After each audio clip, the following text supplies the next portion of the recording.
ताकि आप अभी तक की परिस्थिति को और बेहतर तरीके से समझ सकें। ये यूक्रेन युद्ध के 10 बड़े अपडेट हैं।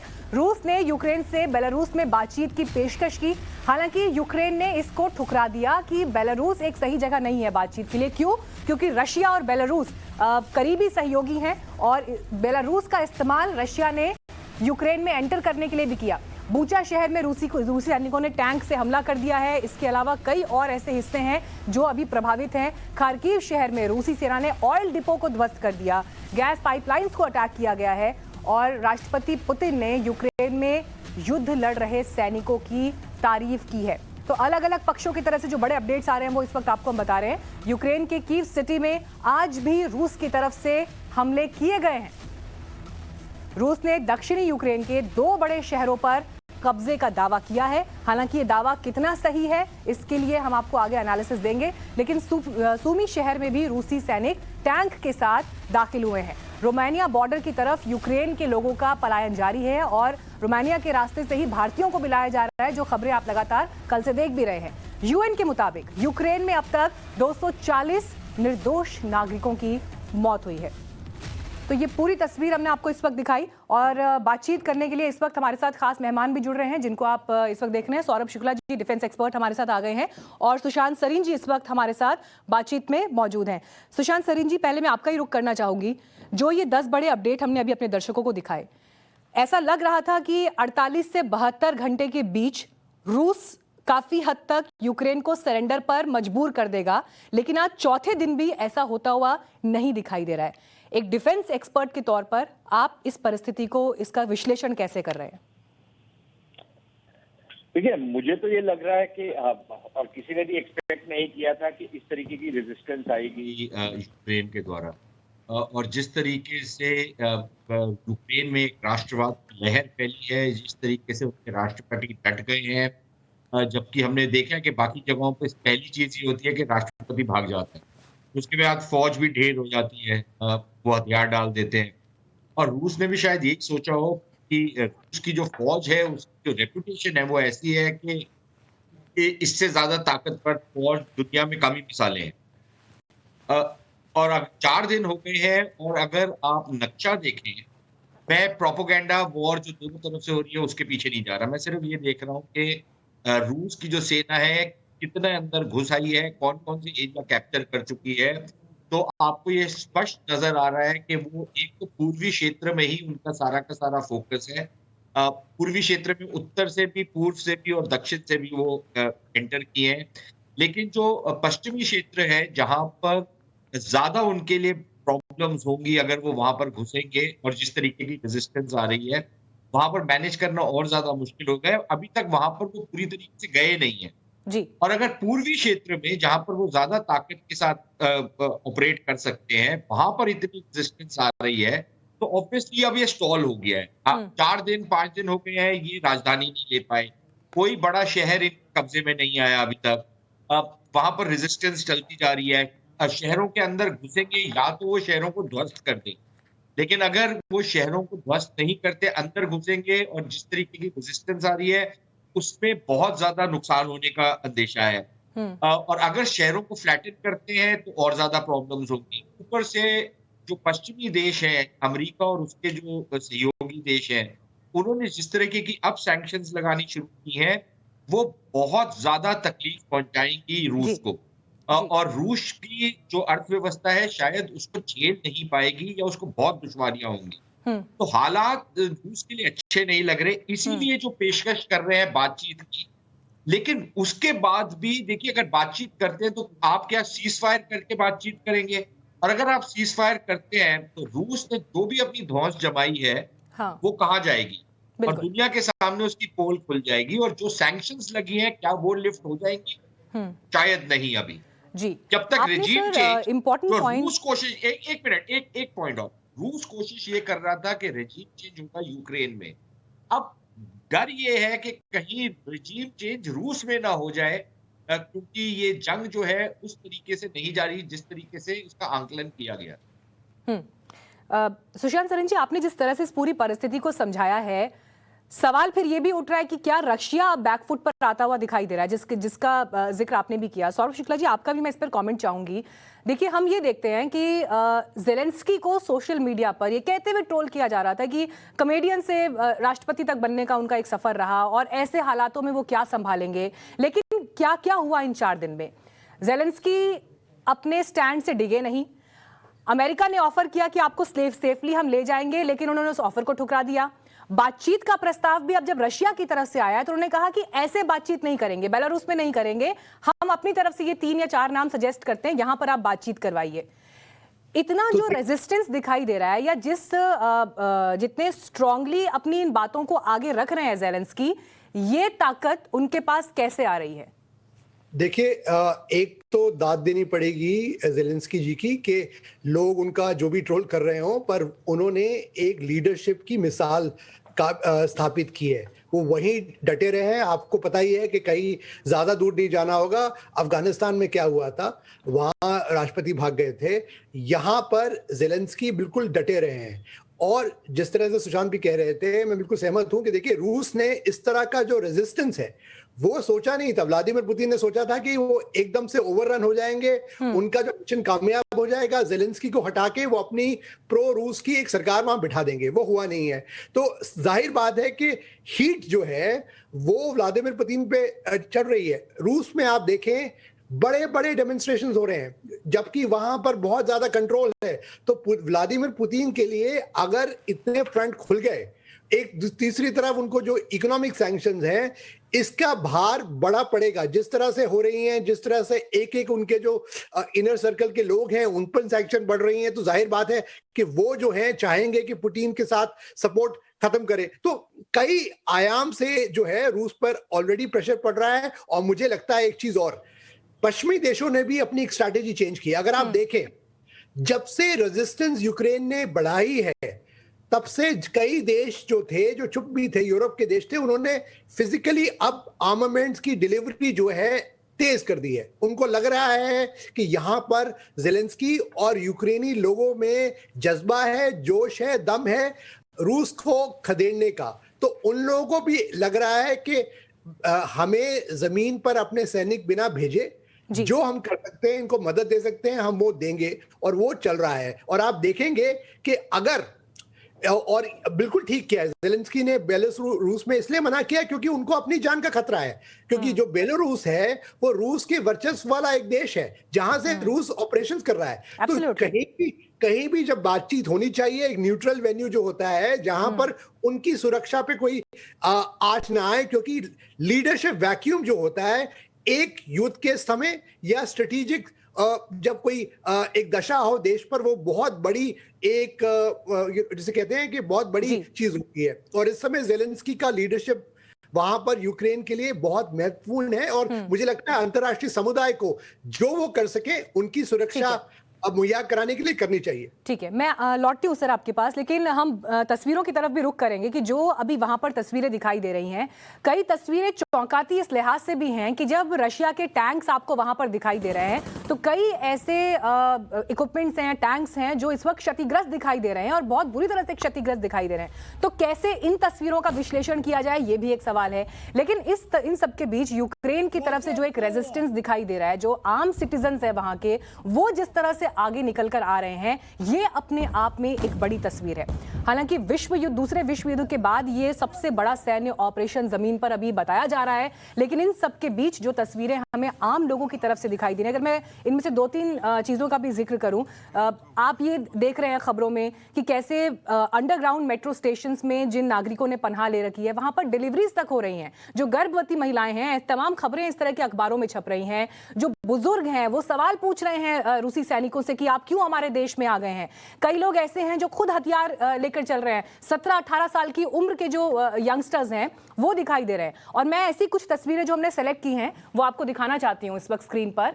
आप ये तस्वीरें देखिए इस वक्त किस तरह से लोग निकल कर आ रहे हैं। लेकिन ये तमाम जो आपको टैंक्स यहां पर दिखाई दे रहे हैं, आम लोग निकल कर आए हैं इन्हें रोकने के लिए। तो आप यहां से अंदाजा लगाइए उस रेजिस्टेंस का कि रशिया के अगर 1 लाख सैनिक वहां पर मौजूद है, जो दावा किया जा रहा है, उन सबके बीच अगर आम लोग हथियारों से डरे बगैर निकलकर बाहर आ रहे हैं और सामना कर रहे हैं फौज का जिनके पास हथियार मौजूद हैं, तो कितनी हिम्मत लगती है इसके लिए, कितनी ताकत चाहिए होती है और कैसे आप उस जज्बे के साथ सामना करते हैं। हालांकि हमारा बिल्कुल ये मकसद नहीं है कि हम इस तरह की तस्वीरों को ग्लोरीफाई करें, बिल्कुल ये इंटेंशन नहीं है, लेकिन फिर भी ये तस्वीरें वाकई ऐसी हैं जो ध्यान खींचती हैं। और ये सवाल मैं सुशांत सरीन जी आपके पास लेकर आ रही हूँ। जो रेजिस्टेंस इस वक्त आम लोगों की तरफ से दिखाई दे रहा है, ग्लोरीफाई करने की उसे जरूरत नहीं है, लेकिन फिर भी किसने सोचा था कि दुनिया में ऐसे हालात भी आएंगे साल 2022 में, जब आप ये देखेंगे कि 17-18 साल के लोग आपको गन्स लिए हुए, क्लाशनिकोव, इसके अलावा AK गन्स को लिए हुए जमीन पर दिखाई देंगे और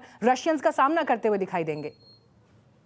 देखिए, दो चीजें बड़ी अहम है। हमको अभी तक याद है कि जब तियाननमेन स्क्वायर में चीनियों ने या चीनी कम्युनिस्ट पार्टी ने अपने लोगों का नरसंहार किया था, तो एक इमेज जो है वो अभी भी दुनिया भर में चलती है कि एक अकेला आदमी एक टैंक के सामने खड़ा हो गया और टैंक कभी दाएं जाता था तो वो दाएं जाता था, बाएं जाता था तो वो बाएं जाता था। अब यूक्रेन में हम इसी तरीके की इमेजेस देख रहे हैं, और एक इमेज नहीं देख रहे, हजारों के हिसाब से हम इमेजेस देख रहे हैं कि बूढ़े, बुजुर्ग, बच्चे, औरतें, जवान लोग वो टैंकों के सामने खड़े हो गए हैं, उनसे आकर आग्रह कर रहे हैं, उनको दुकार रहे हैं और निहत्थे लोग।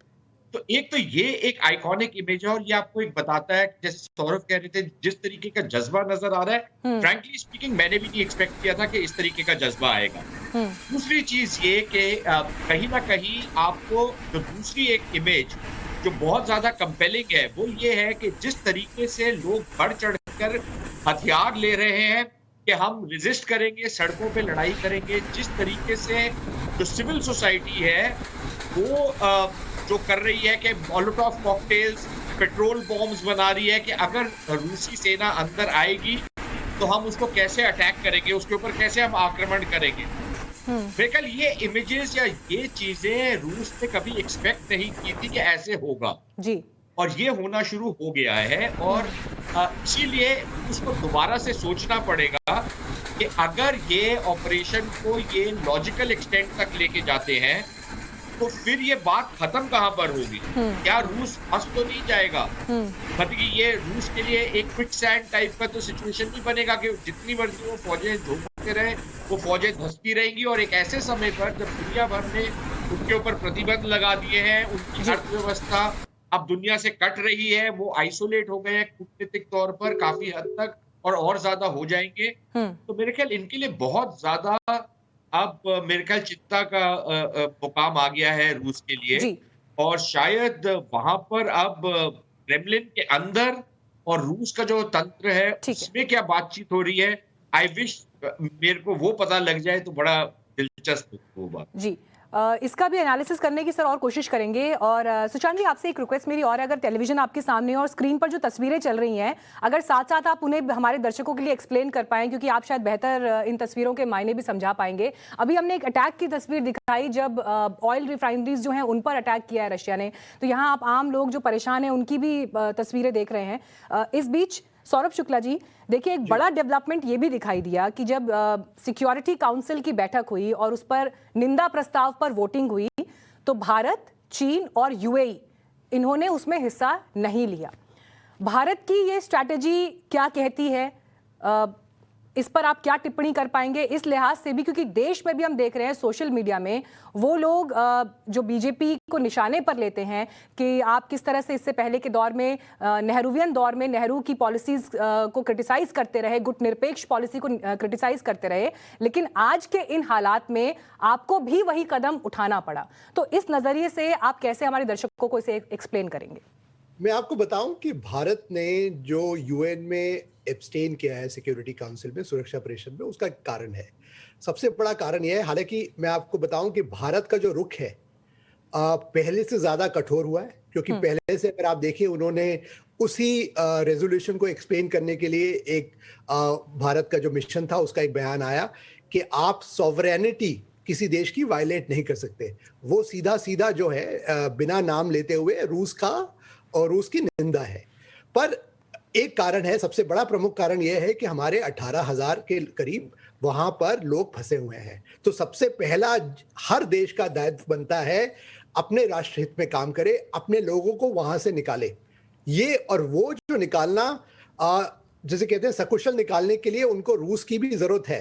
तभी मैं आपको बताऊं, मैं कल भी कह रहा था, कई शोज में कहा कि भारत ने कहा है कि जो हमारे जो चाहे गाड़ियां या जो बसेस जा रहे हैं वहां पर भारत का झंडा जरूर आप चिपकाएं उन पर प्रिंट करके, क्योंकि जरूरी है, क्योंकि भारत ने कूटनीतिक तरीके से यूक्रेनी सेनाओं को भी मैसेज पहुंचाया है, रूसी सेनाओं को भी पहुंचाया है कि अब हमारे जो नागरिक हैं वो कहीं कोलैटरल डैमेज ना हो जाए, क्योंकि वो सरकार के लिए सबसे बड़ी जिसे कहते हैं चुनौती है। इसके बाद अगर आप मुझसे में पर्सनली पूछें तो मैं कहूंगा भारत जो है वो बुद्धा और गांधी का देश है। हम हमेशा से शांति के पक्षधर रहे हैं और हमें इस बात पे बिल्कुल जिसे कहते हैं अड़िंग लेना चाहिए कि युद्ध जो है किसी भी देश को, क्योंकि एक ह्यूमैनिटेरियन अगर आप ये मार्मिक ये जो दृश्य देखें, ये किसी के भी दिल को दिलाने वाला है। और ये जो युद्ध है भारत को भी इंपैक्ट करेगा, चाहे इकोनॉमिक तरीके से करे, क्योंकि तेल के दाम बढ़ रहे हैं। सर, आप भारत पर इंपैक्ट की बात कर रहे हैं, मैं आपसे ये भी सवाल पूछूंगी कि जो ये वोटिंग हुई कल को, इसका असर अमेरिका और भारत के रिश्तों पर क्या हो सकता है? लेकिन इस बीच भारत के हितों को प्रभावित करने वाली अलग अलग पहलू हैं, लेकिन सबसे ज्यादा जो हिस्सा प्रभावित करता है वो उन लोगों को लेकर जो भारतीय और जो हमारे स्टूडेंट्स वहां फंसे हुए हैं।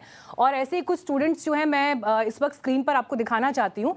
हमारे साथ इस वक्त जुड़ रहे हैं पूजा और उनके कुछ साथी जो इस वक्त सीधे बंकर से हमारे साथ जुड़ पा रहे हैं, और मैं आप तीनों को इन तस्वीरों में देख पा रही हूँ। पूजा, हमें बहुत इस बात की चिंता है कि अभी आप लोग किन हालातों में वहां पर हैं, और ये एक एक सेकंड इस वक्त बहुत भारी लगता है। मैं तो चलिए आपके साथ में एक डायरेक्ट रिलेशन में नहीं हूं, लेकिन आपका परिवार कितनी आपकी चिंता इस वक्त कर रहा होगा, मैं इसका अंदाजा जरूर लगा सकती हूँ। आज जितने लोग आपको भारत में सुन रहे हैं टाइम्स नाउ नवभारत के जरिए, आप किन हालातों में हैं, अभी क्या वहां हो रहा है, बताइए पूजा। यहाँ पे कांस्टेंट शेलिंग हो रही है हर टाइम। हमारे हॉस्टल के बिल्कुल पास में हम हर टाइम बंकर्स में रह रहे हैं, और हमें खाना और पानी की भी अभी प्रॉब्लम होने वाली है, क्योंकि अभी हमने स्टॉक करके रख लिया था 2 दिन का, उसके बाद हमारे पास कोई ऑप्शन नहीं रहेगा। पिछली 3 रातों से हम बंकर्स में ही सो रहे हैं एंड वहाँ पे उठ रहे हैं। जो भी लोग सिर्फ ऊपर हैं, हम 5 मिनट के लिए मुश्किल से हम ऊपर आ पा रहे हैं फ्रेश होने के लिए। एंड हमारे स्टॉक बहुत ज्यादा लिमिटेड है। कर्फ्यू लग रखी है यहाँ पर, मंडे सुबह 8 बजे तक कर्फ्यू लग रखी है यहाँ पे। सारे शॉप्स वगैरह सब कुछ बंद है यहाँ पर, तो बहुत ही ज्यादा लिमिटेड स्टॉक है हमारे पास अभी। एंड आई थिंक वो आज तक ही लास्ट करेगा वो स्टॉक। इसके बाद हमें कोई आइडिया नहीं है कि हमें क्या करना है क्या नहीं करना है, और हमें अभी कोई भी मदद नहीं मिल पा रही है। अभी हमारे पास कोई भी पानी या किसी भी तरह के खाने की व्यवस्था नहीं की गई अब तक। हमारे हॉस्टल के नीचे जो है वो यहाँ पे मिलिट्री के बंकर्स बने हुए हैं, और यहाँ पे इन्होंने कुछ देर पहले हमें शेलिंग की आवाज सुनाई दी है, तो हमारा बाहर निकलना भी मुश्किल हो जाएगा कुछ दिनों के लिए। अभी तो खैर हम बाहर नहीं निकल रहे हैं क्योंकि कर्फ्यू है यहाँ पे, बट हमने कुछ जो सामान स्टॉक करके रखा हुआ है वो थोड़े दिनों में या थोड़ी देर में भी शायद खत्म हो सकता है, क्योंकि हम ज्यादा दिन तक बिना खाने पीने के सर्वाइव नहीं कर सकते हैं। तो हम यहाँ पे बाहर निकलना अभी समझ नहीं रहे। कांस्टेंट हर आधे घंटे पे हमें आवाजें आ रही है, बॉम्बिंग की आवाज, शेलिंग की आवाज आ रही है। तो अभी सारे यहाँ पर सहमे हुए हैं फिलहाल।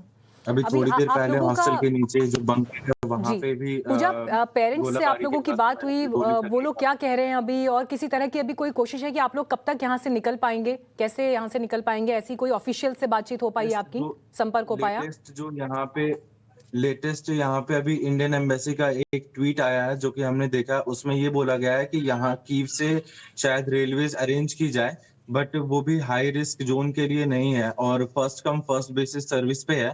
तो हमारे जस्ट बगल में ही हमें गोली चलने की आवाज सुनाई दे रही है, बारूद की आवाज सुनाई दे रही है, बॉम्ब्स फट रहे हैं, इधर उधर से हमेशा कुछ न कुछ सुनाई दे रहा है, साइरेंस बज रहे हैं। तो हमें नहीं पता कि हम यहाँ से कब निकलेंगे। इवैक्यूएशन के नाम पे हमें सिर्फ फॉर्म्स भरवाए जा रहे हैं। हमने अब तक मोर देन 200 फॉर्म्स भर चुके हैं अब इन हमारा लोकेशन और पासपोर्ट नंबर वगैरह देके, क्योंकि हम इस उम्मीद में सारे फॉर्म्स भर रहे हैं कि क्या पता उससे हमें हेल्प मिल पाए। बट अब तक हमें कोई भी हेल्प नहीं मिली है कहीं से भी, ना खाने पीने की ना हमें ट्रांसपोर्टेशन की हमारे बॉर्डर के एरिया पे। पहले एक दिन तो हमें थोड़ी थोड़ी दूर पे सुनाई देते थे बॉम्ब्स की आवाज, लेकिन अब बहुत ही पास होते जा रहे हैं। आज ये चौथा दिन है कि हम बंकर्स में सो रहे हैं। 2 मिनट के लिए हम फ्रेश होने के लिए ऊपर आ रहे हैं जहाँ पे हमारा वॉशरूम्स वगैरह हैं, तो अभी हमें यहाँ से कुछ मदद की जरूरत है जो कि हमें मिल नहीं पा रही है। सारे लोग पैनिक करना शुरू कर चुके हैं कि अब क्या होगा, कहाँ से क्या होगा। बॉर्डर अभी पे एग्जैक्टली इस बंकर जो में इंडिया आप लोग कितने लोग हैं जो फंसे हुए हैं? इस बंकर में एग्जैक्टली अभी कितने लोग हैं मौजूद? लगभग 800 लोग तो फंसे हैं। चलिए, हमारी भी कोशिश यही तो थी कि आप लोग जिस तरह से अपनी समस्याओं को बता रहे हैं, ये समस्याएं जरूर सुन रहा है विदेश मंत्रालय भी इस वक्त, और जल्द से जल्द आपको भारत वापस लाने का प्रयास हो। और आपकी ये बात भी अगर आगे तक जाए तो जो भी कदम उठाने हैं वो कम से कम उठाए जाएं, और जो फौरी मदद आपको वहां बंकर तक पहुंचाई जा सकती है उसके प्रयास हो। लेकिन ये युद्ध काल का वो पहलू है जो बेहद तकलीफदेह है। लेकिन पूजा, धन्यवाद हमसे जुड़ने के लिए, और आप लोग अपना ख्याल जरूर रखें। जितनी भी मुमकिन कोशिश हो सकती है, इस वक्त बड़ी तकलीफ होती है देखते हुए अपने लोगों को जो वहां पर फंसे हुए हैं, और ये इस वक्त सरकार के लिए भी प्राथमिकता है कि जितने भारतीय वहां फंसे हैं उन्हें सुरक्षित वापस लाया जाए। और इस वक्त एक और बड़ी खबर हमारे पास आ रही है, उसकी भी जानकारी आपको दे दें। आपने अलग अलग लोगों को तो सुना, लेकिन नई तस्वीरें जो हमें मिल रही हैं वो आपको इस वक्त हम दिखा रहे हैं।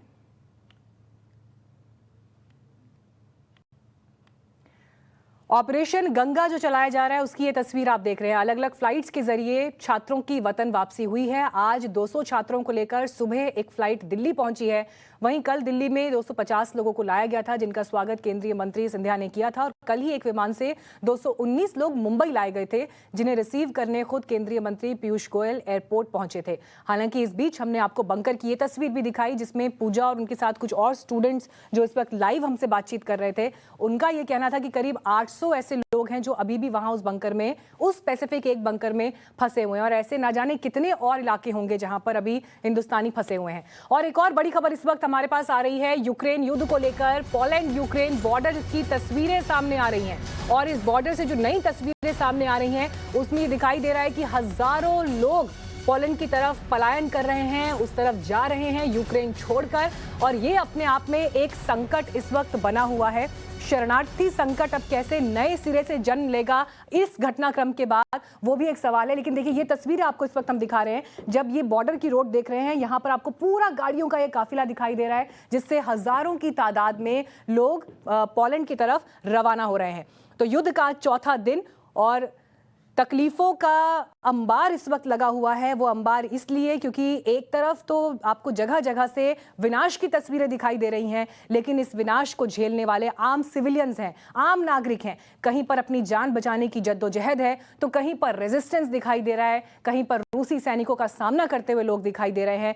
तो ये दो तस्वीरें अपने आप में युद्ध के भयावह पहलुओं को एक्सप्लेन करती हैं, बयां करती हैं। इस बीच बातचीत का प्रस्ताव रूस की तरफ से यूक्रेन को दिया गया है। हालांकि जो यूक्रेन के राष्ट्रपति हैं ज़ेलेंस्की, उन्होंने इस प्रस्ताव को ये कहते हुए ठुकरा दिया कि बेलारूस उनको पसंद नहीं वो जगह बातचीत के लिए, लिहाजा 3 और जगहों के नाम उन्होंने दिए हैं जिस पर बातचीत के लिए वो अग्री कर सकते हैं। तो ये युद्ध के दौर की जो 4 दिनों की अलग अलग तस्वीरें आप देख रहे हैं, ये संकट अभी आगे बढ़ता हुआ दिखाई दे रहा है। हालात कब तक काबू में आएंगे, ये सवाल सबके जहन में इस वक्त मौजूद है। सुशांत सरीन जी, देखिए, ये तस्वीरें हमने अभी दिखाई कि लोग छोड़कर पोलैंड की तरफ रवाना हो रहे हैं। हमारे जो लोग वहां फंसे हुए हैं उन्हें भी वापस लाना एक बड़ी प्राथमिकता है। इन सब के बीच देखिए, इस युद्ध का एक बड़ा पहलू वो शरणार्थी संकट भी होगा, जिससे पूरी दुनिया को जूझना होगा।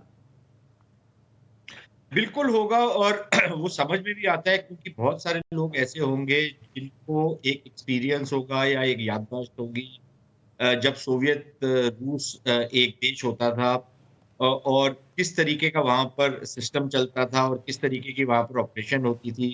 कम्युनिस्ट किस तरीके से अपने ही लोगों को मारा करते थे, और वो उससे बचना चाहेंगे और रूस के अधीन नहीं आना चाहेंगे। तो बहुत सारे लोग ऐसे हैं जो वहां से पलायन कर रहे होंगे।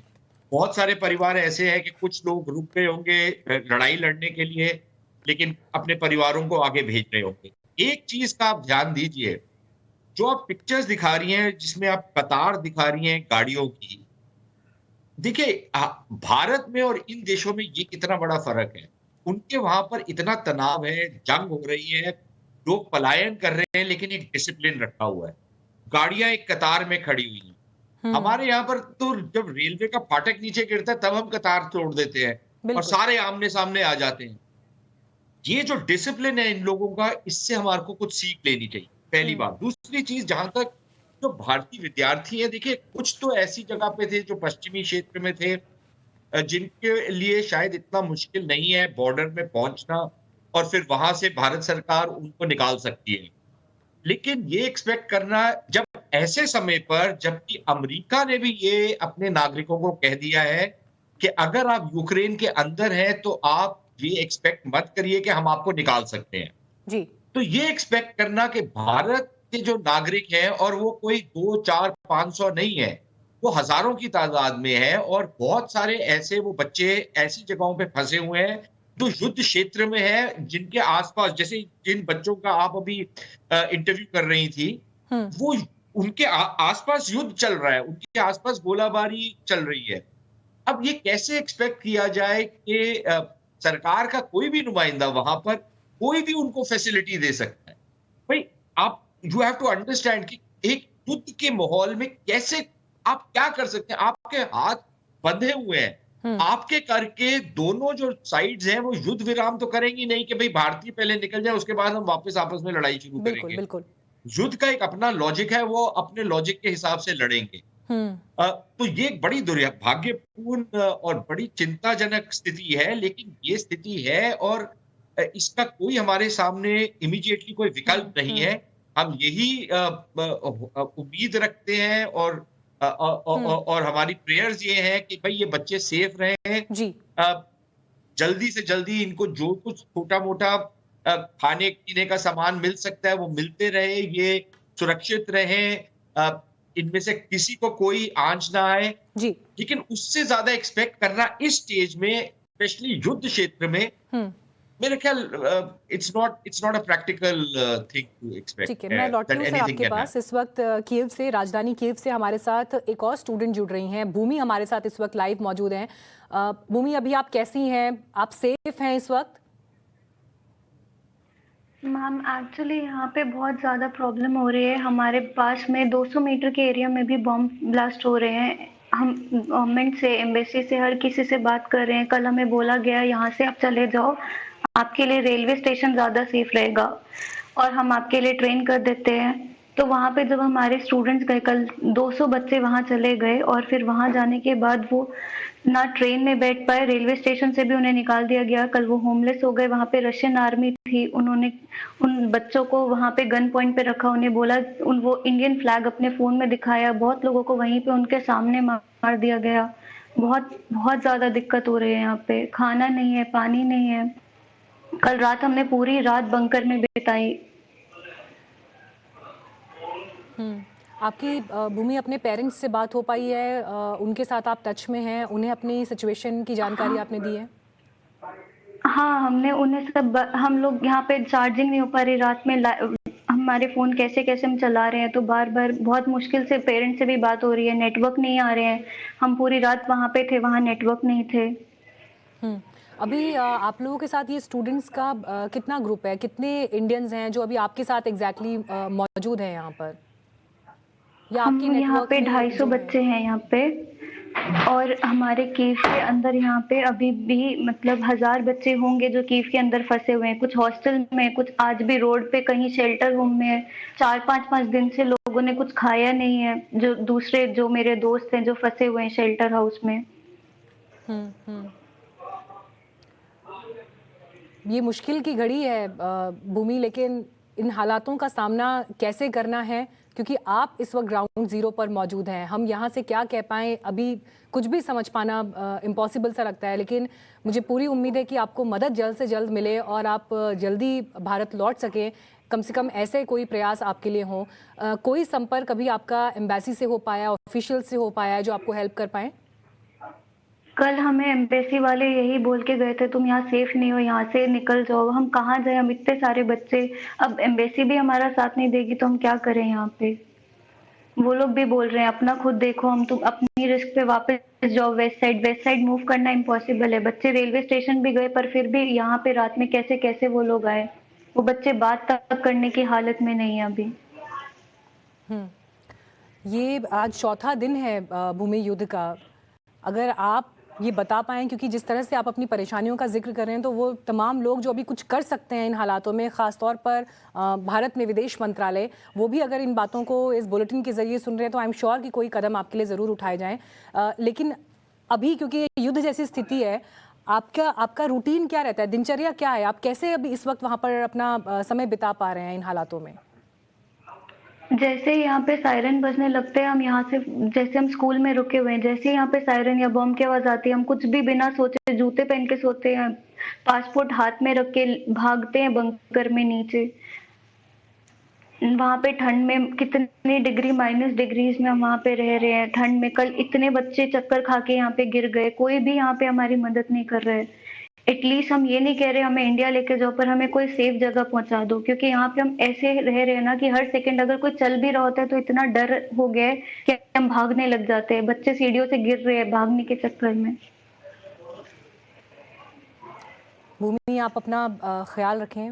मेरी यही प्रार्थना है कि आप लोग सुरक्षित रखें। इस वक्त यहाँ से हम यही कह सकते हैं, लेकिन आई एम श्योर कि जो भी हमारे विदेश मंत्रालय है, हमारे फॉरेन मिनिस्ट्री है, वो आपके लिए कदम जल्द से जल्द उठाए। अपना पूरा ख्याल रखें भूमि आप। Thank you so much in हालातों में भी इतनी बात कर पाने के लिए और हमारे साथ जुड़ने के लिए।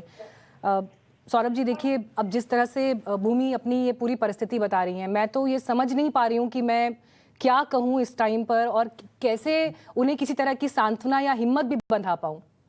नहीं, मैं बिल्कुल आपके आपके साथ हूँ उसमें, क्योंकि मैं भी देख रहा हूँ तो बिल्कुल ही दिल दहलाने वाला ये दृश्य है। और मैं वो ग्राउंड जीरो पे हैं, उनका जो दर्द है वो हम समझ सकते हैं। पर ये जो है कि इस वक्त जो है, और आपके माध्यम से और हम लोग भी जहाँ जहाँ पर ये मैसेज पहुंचा सकते हैं यहाँ पर अथॉरिटीज़ को, कि इन बच्चों को सकुशल लाना बहुत ज़रूरी है।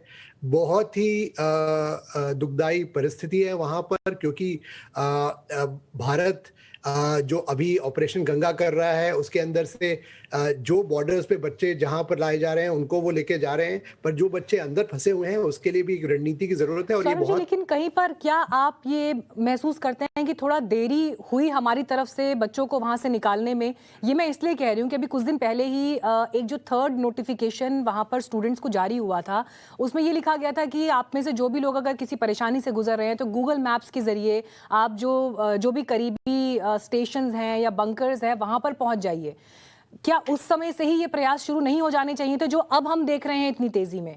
देखिए एक मैं बिल्कुल साफ बात कहूंगा कि देखिए अभी जो ब्लेम गेम की जरूरत तो नहीं है, क्योंकि इस वक्त प्रायोरिटी होनी चाहिए किसी तरह इन बच्चों को निकालें। पर मैं ये बिल्कुल कहूंगा कि जो हमारा इंडियन मिशन है यूक्रेन में, बहुत छोटा मिशन है, और हमको जाहिर बात है कि थोड़ा वहाँ पर लोगों को और ऐसे लोग बड़ा ज़रूरी था, क्योंकि कि जो रिलीफ मेजर्स में सक्षम हो, क्योंकि कई बार क्या होता है, और रिलीफ और इवैक्यूएशन में मैं कहूँगा, और इसके अंदर अगर हमें अपने सिक्योरिटी फोर्सेस के लोग, आर्म फोर्सेस के, क्योंकि विदेश मंत्रालय में भी आजकल लोग डिप्लॉयड हैं, अब जो यूज हो रहे हैं, किसी तरह हमें अगर मिशन को बीफ अप करके हम लोग कुछ पहले करते तो कुछ इसका असर पड़ता। पर हालांकि मैं ब्लेम गेम बिल्कुल नहीं करूंगा, क्योंकि सबसे पहली जो प्रायोरिटी इस वक्त है कि हम अपने लोगों को निकालें, और भारत जो है कम से कम ये वहां पर प्रयास कर रहा है। हमारे लिमिटेड रिसोर्सेज हैं, हम कोई बड़ी महाशक्ति की तरह नहीं है, पर हम अब कम से कम अपने बच्चों को वहां निकाल रहे हैं। और मैं ये जरूर कहूंगा कि हमें दूसरी तरफ रूसी सरकार पर भी दबाव बनाने की जरूरत है, क्योंकि हमारे लिए ये बहुत बड़ा, जैसे कहते हैं, संकट है। ये कोलैटरल हम अपने बच्चों को वहां पर कोलैटरल जैसे कहते हैं डैमेज नहीं करवाना चाहते हैं, और इसीलिए बहुत जरूरी है कि हम जो है इसमें अगर भरसक प्रयास करें। बिल्कुल जिसे कहते हैं डिफिकल्ट सिचुएशन है, ये आसान घड़ी है, परिस्थितियां जो विकट दिखाई देती हैं, और ऐसे में बहुत जरूरी है। और आपने बहुत अच्छा कहा, उनका साहस बनाने की जरूरत है, क्योंकि उनका मोराल, क्योंकि इधर उधर अगर वो कहीं जाएंगे, कहीं पर कोलैटरल डैमेज हो सकता है। क्योंकि देखिए कल भी हम बात कर रहे थे, मारूफ भी थे आपके शो पे, कि जब कोई एक जंग होती है तो आप ऐसी जगह ना फंस जाएं जहां पर आप उसके युद्ध के बीच में फंस जाएं। तो जहां वो है, मुश्किल की घड़ी है, पर वहीं पर वो रहे जब तक कोई ठोस उपाय नहीं होता उनको वहां से निकालने के लिए। जी, वो तमाम स्टूडेंट्स जो ग्राउंड जीरो पर फंसे हैं हमारे साथ बीच बीच में लाइव भी जुड़ रहे हैं और उनकी भी बात हम अपने प्लेटफॉर्म के जरिए आगे रखने की कोशिश कर रहे हैं कि उन्हें मदद मिल सके और वहां से वो निकल सके सुरक्षित। लेकिन जो छात्र वहां फंसे हैं उन्हें लेकर चिंता देश भर में लगातार दिखाई दे रही है। लेकिन यूक्रेन में फंसे भारतीयों की वापसी के लिए प्रधानमंत्री नरेंद्र मोदी ने भी आज जिक्र किया कैसे वो प्रतिबद्ध हैं। इसका जिक्र उन्होंने आज एक चुनावी रैली से किया। बस्ती से प्रधानमंत्री ये चुनावी भाषण दे रहे थे, लेकिन यूक्रेन में फंसे हुए बच्चों का जिक्र भी उन्होंने अपनी स्पीच में किया। भारत ने हमेशा अपने एक एक नागरिक के जीवन की सुरक्षा को सर्वोच्च प्राथमिकता दी है। जहां भी संकट आया हमने अपने नागरिकों को सुरक्षित वापस लाने के लिए कोई कोर कसर नहीं छोड़ी है। ऑपरेशन गंगा चलाकर हम यूक्रेन से भी हजारों भारतीयों को वापस ला रहे हैं। हमारे जो बेटा बेटी अभी भी वहां है, उनको पूरी सुरक्षा के साथ अपने घर पहुंचाने के लिए सरकार दिन रात काम कर रही है। तो प्रधानमंत्री आज उत्तर प्रदेश के बस्ती से ये स्पीच दे रहे थे, जहां पर उन्होंने स्टूडेंट्स को लाया जा रहा है और ऑपरेशन गंगा के तहत क्या कदम उठाए जा रहे हैं उसका जिक्र किया। और उत्तर प्रदेश की इस चुनावी रैली से ये बयान इसलिए भी अहम था क्योंकि उत्तर प्रदेश के कई ऐसे स्टूडेंट्स हैं जो अभी यूक्रेन में फंसे हुए हैं। 2500 से 3000 के बीच ये एक नंबर बताया जा रहा है जो इतनी संख्या में वहां पर वो छात्र फंसे हुए हैं। और इसीलिए प्रधानमंत्री ने भी इस घटना की संजीदगी को समझा और उत्तर प्रदेश से जितने लोग उन्हें लाइव सुन रहे थे उन तक ये बात उन्होंने पहुंचाई है। सौरभ जी, आप कुछ बात यहाँ पर जोड़ना चाह रहे हैं? हाँ बिल्कुल, मैं आपको ये बताऊं कि मैं जैसे पहले कह रहा था इवैक्यूएशन के लिए, देखिए इस वक्त विदेश मंत्रालय को एक चीज बहुत जरूरी करनी पड़ेगी कि उनके पास कई सारे ऐसे अफसर हैं जो यूक्रेन रूस को बहुत अच्छी तरह जानते हैं, कई जगह वो विदेशों में इधर उधर हैं। उनको बिल्कुल इनको दिल्ली बुलाना चाहिए, अपने कंट्रोल रूम में रखना चाहिए, क्योंकि बहुत जरूरी है ऐसे लोग जो उस रीजन की टोपोग्राफी जानते हैं। क्योंकि जब आप इवैक्यूएट कर रहे हैं पल पल का आपको ऐसे एक्सपर्ट्स की जरूरत है। दूसरी तरफ स्पेशल फोर्सेस के एक्सपर्ट्स को डिप्लॉय करें और ताकि जो ऑपरेशन गंगा है और ज्यादा कारगर साबित हो, ये मैं ऐड करना चाहता था। क्योंकि कई ऐसे लोग आपके पास एक्सपर्ट्स हैं जिनको आप इमीडिएटली बुलाइए कहीं और देश में, चाहे वो राजदूत हो, कहीं और देश में पोस्टेड हो, क्योंकि इस वक्त इस ऑपरेशन की सक्सेस के लिए बहुत जरूरी है हम सब अपने रिसोर्सेज को डिप्लॉय करें जो भारत के पास है। सुशांत जी, आप कुछ बात इसमें जोड़ना चाहते हैं? नहीं, मैं थोड़ा सा असहमति है मेरी जो सौरभ कह रहे हैं। देखिए, हमको जो चीज समझने की बात है, एक तो ऑपरेशन गंगा यूक्रेन के अंदर नहीं चल रहा, यूक्रेन के बाहर से चल रहा है। इसलिए चल रहा है क्योंकि यूक्रेन के अंदर जो सरकार है वो तो अपने अस्तित्व की जंग लड़ रही है ना, वो तो युद्ध के बीच में है। उनके पास क्या ये बैंडविड्थ है, क्या ये समय है, क्या वो प्रायोरिटाइज कर सकते हैं कि जो सिर्फ भारत के नहीं और भी देशों के वहां पर विद्यार्थी पढ़ रहे हैं उन सबको सुरक्षित रखा जाए? वो मैक्सिमम ये कर सकते हैं कि बंकर्स बने हुए हैं, आप उसमें जाकर के बैठ जाइए जब ये गोलाबारी चल रही है, सायरन बजते हैं, तो वो SOPs उन्होंने बना रखे हैं। अब वो बच्चे ये कह रहे हैं, वो भी बात समझ में आती है कि अगर दूतावास के लोग उनके पास गए, उन्होंने कहा कि आप स्टेशन पे चले जाए, हो सकता है कि कुछ ट्रेन ऑर्गेनाइज हो रही हो, लेकिन हालात इस तरीके के हैं कि हवाई अड्डे आपके सारे बंद हैं, आपके पास जो ट्रेन का रास्ता नहीं है, क्योंकि बहुत सारी ट्रेन जो है वो बहुत देरी से चल रही है, चल नहीं रही। वो वहां पर पता नहीं रेलवे ट्रैक्स क्या हालात है, और जो सड़कें हैं वहां पर भी बहुत बड़ी प्रॉब्लम्स हैं। कोई पब्लिक ट्रांसपोर्ट उस तरीके से कारगर नहीं है अभी, तो एक कंप्लीट ब्रेकडाउन है। अब उस माहौल में आप कैसे निकालेंगे? आप जितने मर्जी स्पेशल फोर्सेस को भेज दीजिए, अगर 5, 10, 15 हजार बच्चे फंसे हुए हैं और डिफरेंट जगहों पे फंसे हुए हैं, आप उनको कैसे निकालेंगे? जी। कौन से आपके पास जादू की छड़ी है कि आप किसी की अधिकारी को वहां पर भेजेंगे और निकाल लेंगे उनको? जबकि वहां की खुद की जो सरकार है, वो तो अपने आप को बचाने की कोशिश कर रही है ना। उन्होंने खुद हथियार उठाए हुए हैं और सड़कों पे निकले हुए हैं लड़ाई लड़ने के लिए। उनके पास कहाँ ये फुर्सत है? तो जो नॉर्मल सर्कमस्टेंसेस में शायद अगर जिस तरीके की चीजें सौरभ सजेस्ट कर रहे हैं, वो काफी हद तक काम कर सकती हैं। ठीक है। लेकिन इस कंडीशन में क्या वो पॉसिबल है? ठीक है। मुझे तो नहीं लगता। ठीक है, सौरभ जी कुछ कहना चाह रहे हैं इस पर? अब क्या आप मैं- रिस्पॉन्ड मैं- करिए, फिर मैं दूसरे पॉइंट पर जाऊंगी। देखिए, मैं फिर ये कहूंगा कि हम पूरा जो अपनी जो कोशिश है उसमें चूक नहीं कर सकते। जो मैं ये कह रहा हूं कि मैं ये नहीं कह रहा कि जादू की छड़ी किसी के पास है और ये स्पेशल फोर्सेस कोई यूक्रेन के अंदर जाके भारतीय को लेके जा सकते, ऐसा नहीं हो सकता बिल्कुल। पर क्या होता है कि जब आप डिप्लॉय करते हैं ऐसे एक्सपर्ट्स को, ऐसे जो इस तरह के इवैक्यूएशन एफर्ट्स में जो माहिर सक्षम लोग हैं, कई बार क्या होता है कि आपके पास राह आ जाती है। और मैं कहूंगा कि भारत जो है जितनी अपना एफर्ट कर सकता है, जो कर रहा है बहुत अच्छा कर रहा जी। है, उससे ज्यादा रैंप अप करने ठीक की है, जरूरत मतलब है। इन हालातों में जो बेस्ट पॉसिबल हो वो कदम जरूर उठने चाहिए। सुशांत जी, एक दूसरे पॉइंट की तरफ मैं आपको अब लेकर आना चाहूंगी यहाँ पर।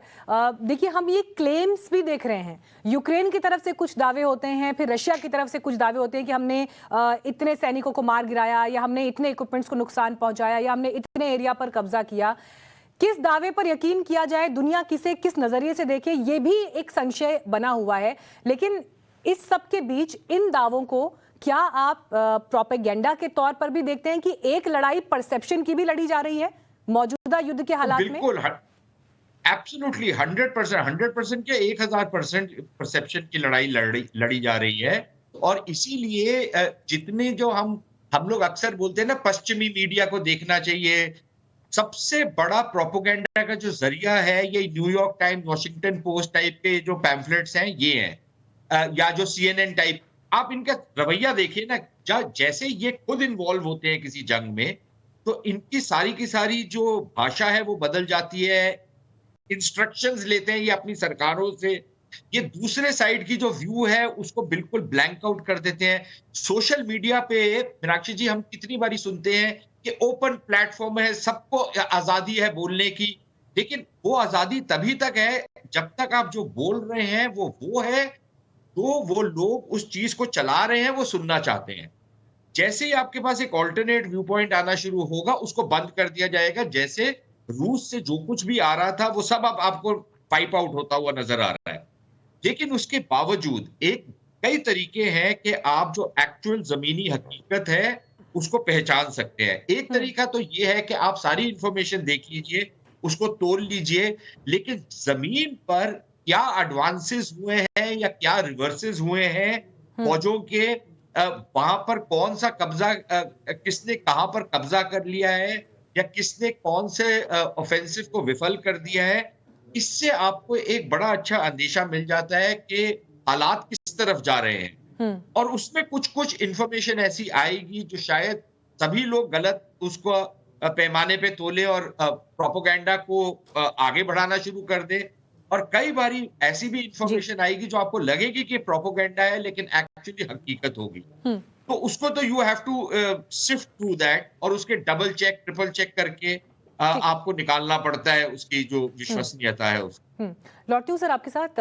हमारे पास लगातार अलग अलग तस्वीरें भी आ रही हैं, सौरभ शुक्ला जी भी बने हुए हैं, लेकिन ये तस्वीरें जो आप देख रहे हैं ये बहुत कुछ कह रही हैं, क्योंकि चौथे दिन तक अगर युद्ध चला गया है, जबकि आसार ये दिख रहे थे कि शायद रूस यूक्रेन को जल्दी सरेंडर करा पाएगा, लेकिन अगर ऐसा नहीं है तो फिर क्या रूस के लिए अब मुश्किलें यहां पर बढ़ती हुई दिखाई दे रही हैं। पुतिन बातचीत का प्रस्ताव दे रहे हैं जिससे जेलेंस्की इनकार कर रहे हैं कि उनके लिए वो जगह मुफीद नहीं। बेलारूस का दरअसल यहां पर जिक्र हो रहा था। तो इन तमाम चीजों के क्या मायने हैं और ये परिस्थितियां अब आगे कहां जा रही हैं, इस पर ये विश्लेषण एनालिसिस लगातार जारी है। हमारे बने हुए हैं। सुशांत जी, देखिए, अब ये जो नया एक ब्रिटेन की तरफ से स्टेटमेंट आया है जिसमें वो ये कह रहे हैं कि बातचीत के लिए एक माहौल तैयार हो, और साथ ही ये भी कह रहे हैं कि सेना वापस बुलाइए। देखिए, रूस को कहें कि उसकी चौतरफा घेरेबंदी, उसके लिए जो ये बाकी देश हैं वो आगे आ रहे हैं। इन हालातों में बातचीत का सबसे बेहतर विकल्प क्या रह सकता है जिसके लिए रूस भी तैयार हो पाएगा? देखिए कोई अब अच्छा विकल्प बचा नहीं है रूस के लिए भी और किसी और के लिए भी है नहीं, क्योंकि जिस तरीके हालात पैदा हो गए हैं ना तो जो रूस ने अपना सर ओखली में दिया है उसको कोई निकालने देगा और ना ही रूस के लिए आसान है पीछे हटना। मैक्सिमम ये हो सकता है कि अगर बातचीत शुरू होती है तो आप इतना कर सकते हैं कि एक युद्ध विराम हो जाए और फौजें जहां पर हैं वहीं पे रहें, कोई फायरिंग ना हो। लेकिन उसमें भी रूस की बहुत बड़ी विफलता नजर आ जाएगी, क्योंकि अगर 4-5 दिन के बाद, 6 दिन के बाद रूस कोई आगे पेशरफ्त नहीं कर पाया, तो वो बेसिकली यही माना जाएगा कि वो जंग हार गया है और अब उसको एक रास्ता चाहिए बाहर निकलने का। लेकिन क्या पश्चिमी देश जो हैं, और ये याद रखिए कि पश्चिमी देशों से ज्यादा वैशी दुनिया में बहुत कम लोग हैं, जी। और जब वो अपने जो प्रतिद्वंद्वी है उसके खिलाफ घेरा तंग करते हैं तो बिल्कुल अजगर की तरह करते हैं ये काम। हाँ। कि पहले उसको बिल्कुल उसका गला घोटते हैं और फिर उसको पूरा का पूरा उगलते हैं। और ये चीज हमने तमाम इंसिडेंट्स में देखी। आपने देखिए 40 साल हो गए ना ईरान में, जब से इन्होंने प्रतिबंध लगाए हैं ईरान के ऊपर, आज तक कोई उठा नहीं पाया उसको। ठीक है, यही चीज अब ये रूस के साथ करेंगे जी। क्योंकि अब इनको ये खौफ है कि रूस को जब तक आप बिल्कुल डीमिलिटराइज ना कर दें या उसके जो पावर है उसको काफी हद तक खत्म ना कर दें, या जो वो थ्रेट वो पोज जी। करता है यूरोप को, उसको पूरी तरीके से खत्म ना करें, तब तक आपके लिए कोई विकल्प नहीं है। यानी और रूस अब के लिए रूस क्या ने एक ऐसा कदम उठाया है जिसके तहत वो अब ये कदम उठा सकते हैं रूस के जी। खिलाफ। तो मुझे तो कोई आसान रास्ता आगे नजर आ नहीं रहा, और अक्सर हमने ये देखा है कि जो स्टेट्समैनशिप होती है वो ठीक। अक्सर ऐसे मौकों पे खत्म हो जाती है। तो यानी रूस के लिए क्या आने वाले दिनों में ऐसे भी हालात हो सकते हैं कि ना निगलते बने ना उगलते बने, लेकिन परिस्थितियां अभी विकट बनी हुई हैं। अब देखना ही होगा कि आगे क्या विकल्प बचते हैं, और बातचीत का अगर एक रास्ता तैयार हो तो इससे बेहतर परिस्थिति कोई हो नहीं सकती। शांति, बहुत बहुत शुक्रिया आपका हमारे साथ जुड़ने के लिए। सौरभ जी, आपका भी शुक्रिया बातचीत के लिए। एक ब्रेक के लिए हम यहाँ रुक रहे हैं, लेकिन लगातार बड़ी खबर पर नजर हमारी आगे भी बनी रहेगी।